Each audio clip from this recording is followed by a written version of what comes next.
আমার প্রশ্ন হলো, জামাতে ইসলাম নাসিরউদ্দিন পাটোয়ারির এই বক্তব্যের কোনো প্রতিবাদ করলো না, কেন প্রতিবাদ করলো না? তারা কি স্বীকার করে নিচ্ছে যে তারা ভারতের এক্সটেনশন? প্রতিবাদ করলো না কেন আমার জিজ্ঞাসা। এই প্রতিবাদ না করার একটা কারণ রয়েছে। 28 আগস্ট জামাতের আমির বক্তব্য দেন যে ভারতের বন্ধুত্ব চাই, ভারতের সহযোগিতা চাই। আমার কাছে খুব খারাপ লেগেছে ওই দিন বাংলাদেশে রাজনীতি করবে আর একটা রাজনৈতিক দল বলবে যে ভারতের বন্ধুত্ব চাই, ভারতের সহযোগিতা চাই। এভাবে নির্লজ্জ স্বীকারোক্তি দিয়ে বাংলাদেশে রাজনীতি করবে। আমি আওয়ামী লীগ, বিএনপি, জাতীয় পার্টির কোনো দলকে কোনোদিন সরাসরি দলের প্রধানকে এরকম বক্তব্য দিতে শুনি নাই এরকম বলতে যে ভারতের সহযোগিতা চাই, ভারতের বন্ধুত্ব চাই। এবং তার প্রেক্ষিতে 31শে আগস্ট ভারত উত্তর জানায় জামাতে ইসলামের এই বন্ধুত্বের আহ্বান তারা বিবেচনা করবে। আমাদের রাজনৈতিক অস্তিত্ব কোন জায়গায় গিয়ে নামিয়েছে? জামাতকে ক্ষমতায় যেতে হবে, এই জন্য ভারতের সহযোগিতা চাই, ভারতের বন্ধুত্ব চাই। ভারত অবশ্য শুধু আওয়ামী লীগকে দেয় নাই, জামাতকেও দেওয়া শুরু করেছে। জামাতকে নতুন করে দিয়েছে হলো পিআর পদ্ধতি। ভারত জামাতকে খালি হাতে ফেরায় নাই। জামাতকে বলেছে যাও, তোমাদেরকে পিআর দিয়ে দিলাম, তোমরা পিআর নিয়ে এখন নাচানাচি করো। এই হলো বিষয়। এখানে টাইটেল দেওয়া হয়েছে সুন্দর, ভারত কি আমাদেরকে বিপদে ফেলতে চায়? এখন ভারত আমাদেরকে বিপদে ফেলার কোনো সুযোগ নাই। যদি আওয়ামী লীগের মতো কোনো দল থাকে তার মাধ্যমে বিপদে ফেলতে পারে, আর যদি জামাতের মতো কোনো দল থাকে তার মাধ্যমেও বাংলাদেশকে বিপদে ফেলতে পারে। যদি এই দুই জায়গা থেকে কোনো সহযোগিতা ভারত না পায়, তাহলে অন্তত তারেক রহমানের কাছ থেকে ভারত কোনোদিন সহযোগিতা পাবে না।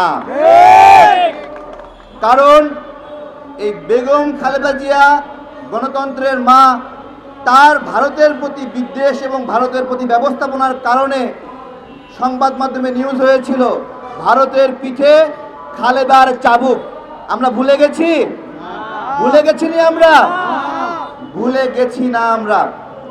এগুলো আমাদের খেয়াল রাখতে হবে। প্রিয় ভাইয়েরা, ভারতের সঙ্গে যারাই আঘাত করবে আমরা কি তাকে প্রতিরোধ করব?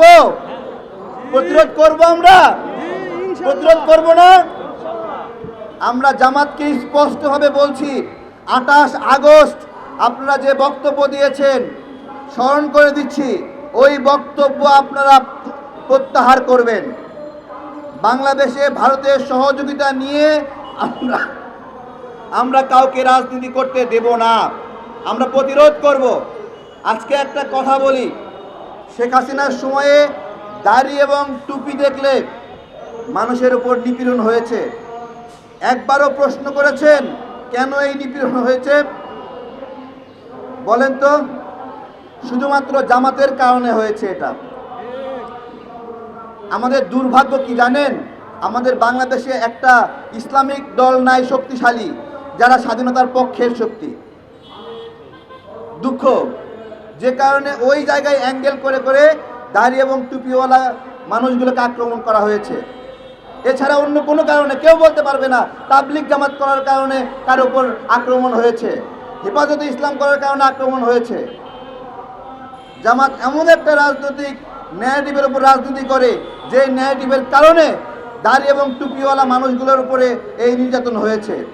আমরা এগুলো গভীরভাবে যদি পর্যালোচনা না করি, তাহলে আমাদের ইসলাম যেরকম আক্রান্ত হবে তেমনি আমাদের দেশ আক্রান্ত হবে। গত কয়েকদিন যাবৎ একটা গল্প ছড়ার চেষ্টা করা হচ্ছে যে মুক্তিযুদ্ধে 2000 মানুষ নিহত হয়েছে। আমি পিনাকি ভট্টাচার্য দাদাকে বলছি, আপনি তো আলোচনা এমন এক জায়গায় নিয়ে যাবেন যে মুক্তিযুদ্ধ নামে কোনো যুদ্ধই বাংলাদেশে হয় নাই। কারণ লক্ষ লক্ষ শহীদের সংখ্যা নামিয়ে 2000-এ নামিয়ে নিয়ে এসেছেন। 10 বছর পরে বলবেন বাংলাদেশে কোনো যুদ্ধই হয়েছিল না। আরো বলবেন যে জামাত মুক্তিযুদ্ধের সপক্ষের দল, আর বলবেন গোলাম আজম বাংলাদেশের একজন বীর শ্রেষ্ঠ। এইরকম একটা তৎপরতা আমি জাতীয়তাবাদী দল বিএনপিকে বলবো, মুক্তিযুদ্ধের বিষয়ে কোনো রকম ছাড় দিবেন না। ইলিয়াস পিনাকি সহ কিছু ইউটিউবার চেষ্টা করেছে যে মুক্তিযুদ্ধের স্মৃতিকে ভুলণ্ঠিত করতে। মুক্তিযুদ্ধের স্মৃতি হলো বিএনপির স্মৃতি। আওয়ামী লীগ সেখানে হাল ছাড়ে দিয়ে চলে গিয়েছিল, তখন হাল ধরেছে শহীদ প্রেসিডেন্ট জিয়াউর রহমান। এত সহজ ছিল না। সুতরাং এই গৌরবান্বিত স্মৃতি কোনোভাবেই মাটিতে মিশতে দেওয়া যাবে না, এটাই চেষ্টা করা হচ্ছে। আমাদের এই আদর্শিক জায়গাতে বারবার আঘাত করা হচ্ছে। আঘাত করে বলা হচ্ছে যে মুক্তিযুদ্ধ অপ্রাসঙ্গিক, স্বাধীনতা যুদ্ধ অপ্রাসঙ্গিক। বলা হচ্ছে যে এটা ভারতের, ভারত সবসময় দাবি করে 1971 সালের যুদ্ধ তাদের যুদ্ধ। ভালো কথা, ভারত দাবি করে। তাহলে এই দাবিতে যারা সমর্থন দেয়, ভালো করে বোঝেন, ভারত দাবি করে 71-এর যুদ্ধ তাদের যুদ্ধ। এই দাবিকে যারা সমর্থন করে তারা ভারতের দালাল নাকি?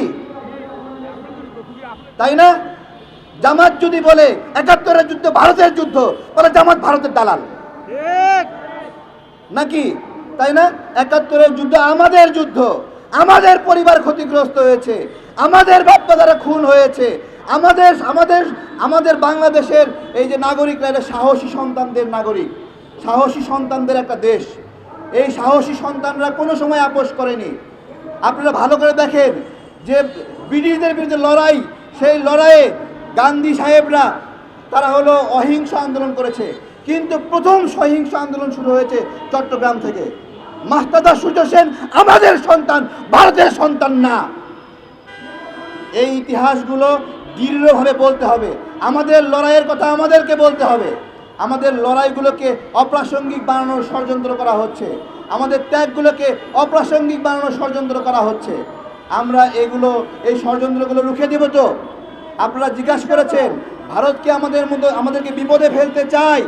ভারত আমাদেরকে বিপদে ফেলতে তখনই পারবে যখন আমরা ওদেরকে সুযোগ দেব। ভাই, ভারতের আমাদেরকে গিলে খাওয়ার সক্ষমতা নাই। আমাদেরকে গিলে খেলে পেট ফেরে ছুঁড়ে ফিরে আমরা বের হয়ে আসব, এত সহজ না। বাংলাদেশের সাথে ভারত যদি যুদ্ধ শুরু করে, পাকিস্তানের সাথে যুদ্ধ শুরু করে, ভারত কোনোদিন জেতে নাই কোনোদিন। জিতছে কোনো যুদ্ধে কেউ দেখাতে পারবে? 1971 সালে আমরা আমাদের সক্ষমতা জিতেছি, ভারতের সক্ষমতা জিতে নাই।